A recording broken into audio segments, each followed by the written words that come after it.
हमारे शास्त्रों में कहा जाता है जीवन भर भली पाप किया हो व्यक्ति ने, लेकिन यदि वो अंतिम श्वास लेते समय भगवान नाम गा ले, अंतिम श्वास निकल रही है और उसी समय उसके मुख से निकल जाए जगन्नाथ और बस प्राण निकल गए, फिर उसके जीवन के सारे गिले शिकवे माफ हो जाते हैं, वो सीधे वैकुंठ ही जाता है। लेकिन ये सुनने में जितना आसान लग रहा है ना, प्रैक्टिकली उतना ही कठिन है। जन्म जन्म मुनि जतन कराही, किसके लिए जतन करते हैं जन्म जन्म मुनि? अंत राम कहीं आवत नहीं। अंतिम श्वास में सब आ जाएगा याद, लेकिन भगवान का नाम याद नहीं आएगा। एक सेठ जी के प्राण निकल रहे थे, उनके 3 बेटे थे। अच्छा, प्राण जब सहज प्राण निकलते हैं ना, अपनी आयु पूर्ण करके जब व्यक्ति प्राण त्यागता है 80-90 के बाद, तो क्या होता है? कंठे घुरघुरायते, कंठ में घुर घुर आवाज होती है जब प्राण निकलने वाले होते हैं। उनका कंठ घुर घुर आवाज कर रहा था, तो बेटा बोला, पिताजी पिताजी आप प्राण मत त्यागिए। पिताजी कुछ हाथ हिला रहे थे, तो बच्चों ने सोचा पिताजी शायद अब मृत्यु आ गई है, तो उससे जाने से पहले बंटवारा करना चाहते हैं कि भाई प्रॉपर्टी आदि इसकी, इतनी संपत्ति उसकी, इतनी उसकी।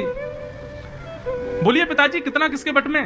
और कंठ से तो घुर घुर आवाज निकले, तो बच्चे बोले क्या करें पिताजी, स्पष्ट तो बोल ही नहीं पा रहे। एक वैद्य के पास गए, वैद्य से जाकर के कहा कि हमारे पिताजी के प्राण निकलने वाले हैं, घुर घुर आवाज हो रही है। वैद्य जी बोले मेरे पास एक औषधि तो है, वो औषधि मैं दे दूंगा तो उनका गला साफ हो जाएगा। बेटे बोले आप चलो ना औषधि दे दो। बोले लेकिन महंगी है बहुत। बोले कितनी महंगी है? बोले इतने लाख रुपए की है। बोले हम दे देंगे ना, कम से कम 1-8 लाख रुपया खर्च होगा तो पिताजी 4-5 करोड़ की संपत्ति तो बता जाएंगे कहां किसकी कैसे। 1-8 लाख खर्च हो जाए तो क्या बड़ी बात है। दे दिए वैद्य को। वैद्य आए, वैद्य ने आकर के चटनी बनाई, बढ़िया एक रसायन बनाया, और जैसे सेठ जी के मुख में डाला, भीतर जाते ही गला साफ हो गया। सेठ जी बोले बड़ा वाला बेटा कहां है मेरा? पिताजी यहीं खड़ा हूं मैं, आप बताओ। बीच वाला कहां है? बोले मैं भी यहीं हूं। छोटा कहां है? बोले मैं भी यहीं हूं। तुम्हारी पत्नियां कहां है? बोले वो भी यहीं खड़ी हैं, आप तो बस बता के जाओ किसका कितना कैसे। बोले अरे मैं तो बस इतना कहना चाहता हूं, वो भैंस का जो पड्डा है ना, वो झाड़ू खा रहा है, तुम एक झाड़ू नहीं संभाल पा रहे हो, संपत्ति क्या संभालोगे? और झाड़ू पड्डा झाड़ू पड्डा झाड़ू पड्डा बोलते बोलते प्राण निकल गए। और ये बात जितनी आसान, जितनी हंसी की, जितनी हास्यपद लग रही है ना, उतनी ही सत्य है। व्यक्ति का जब अंतिम क्षण आता है वो विवेक शून्य हो जाता है, और उस समय वो चाह करके भी जगन्नाथ जी को बोल नहीं पाएगा, नाम याद कर नहीं पाएगा। सोचो, लाखों रुपए का रसायन लेकर के भी थोड़े क्षण के लिए गला साफ हुआ, भगवान नाम गा लिया होता तो कृपा हो जाती, लेकिन नहीं, विषय ही याद आता है। बंधुओं, जब तक हम जीवित रहते हैं ना, तो विषय के अलावा जगन्नाथ जी की भी स्मृति होती है हमको। आप लोगों को बहुत इजी लगता है, संसार के लोगों को बहुत इजी लगता है, ठीक है हम क्लब जाते हैं, हम गलत काम करते हैं, हम ये करते हैं, हम वो करते हैं, हम उल्टे सीधे वस्तु खाते हैं, किसी के साथ छल करते हैं, कपट करते हैं, लेकिन हम जगन्नाथ जी को याद भी करते हैं, हम बीच बीच में भक्ति भी करते हैं। परंतु जब अंतिम क्षण आएगा ना, तो जितने विषय भोगे हैं वही याद आएंगे, जगन्नाथ जी याद नहीं आएंगे। ये अंतिम समय की ये नीति है, ये रीति है।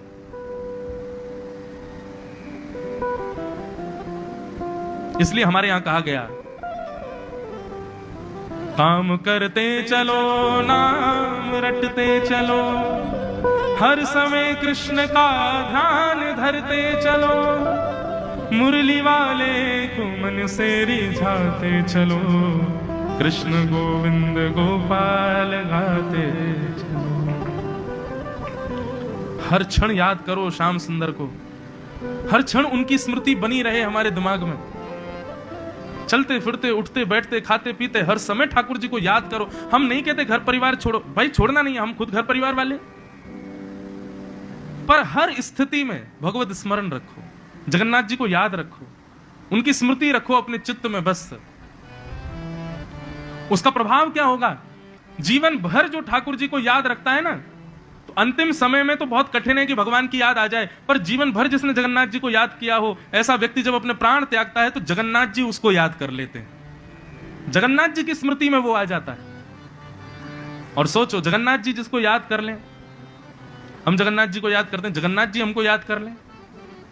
हम प्रधानमंत्री से मिलने जा रहे हैं, और एक बात है प्रधानमंत्री हमसे मिलने आ रहा है, दोनों में कितनी बड़ी अंतर है। जगन्नाथ जी की स्मृति में हमारा नाम आ जाए, हम उनकी स्मृति में पहुंच जाएं, उसी के लिए तो भक्ति है। लाखों लोग जाते हैं, लेकिन जगन्नाथ जी साल्वेग को याद करते हैं। हजारों लोग श्रीनाथ जी का दर्शन करते हैं, लेकिन श्रीनाथ जी सूरदास, कुंभनदास, कृष्णदास, इनको याद करते हैं। द्वारिका में लाखों लोगों की भीड़ जाती है, पर द्वारिकाधीश के चित्त में तो मीराबाई विराज रही है। हमारे चित्त में भगवान बैठे। भक्ति केवल यहीं तक सीमित नहीं, अपनी भक्ति से आप ठाकुर जी के चित्त में बैठो, ठाकुर जी के चित्त में हम विराज जाएं। मेरा सुमिरन हरि करें मैं पावा विश्राम। मैं हरि का सुमिरन करूं, ये तो प्रारंभिक स्थिति है, लेकिन करते करते करते स्थिति हो जाए मेरा सुमिरन हरि करे मैं पावा विश्राम। और वो कब संभव है? जब जीवन पर्यंत और खास करके बाल्यावस्था से भगवत स्मृति की हो।